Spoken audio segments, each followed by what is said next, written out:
Bette Porter is a complete type A personality, very, very driven woman who's the director of the California Arts Center in Los Angeles.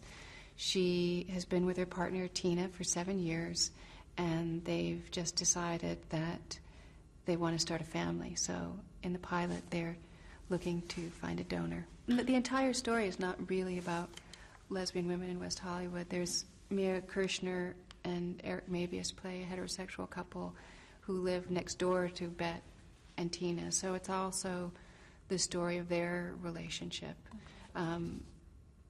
It's really, I mean, I'm sure it's interesting because the primary group of women are gay, but there are other aspects to the story. So it's really, the show then becomes about how anyone deals with ambition and intimacy and race and class and our notions of family.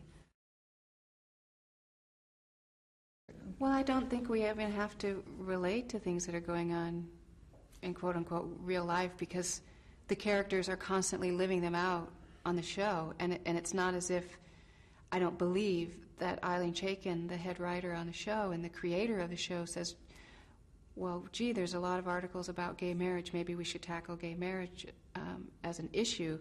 I mean, Eileen Chaikin, as a gay woman who's been in a relationship for 20 years, I think writes out of her own imagination and out of her own experience. And certainly right now I'm speaking for her, which is maybe not the greatest thing to do, but I think that her own experience is informing the show, not necessarily headlines that you see.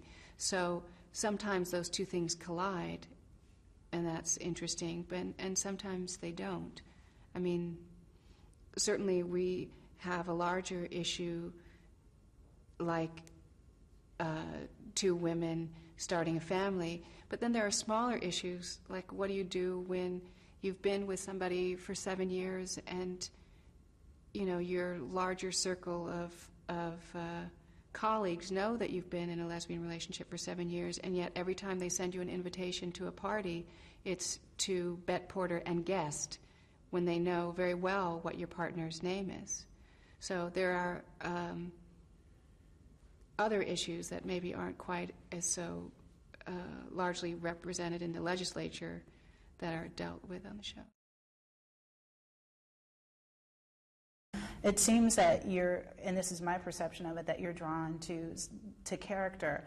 And I'm just wondering, is that really what it's about for you? Or is there something is there a thread that weaves through the kinds of character you've played from, say, Twilight of the Golds or Devil in the Blue Dress? Or for me, the most important thing is the story.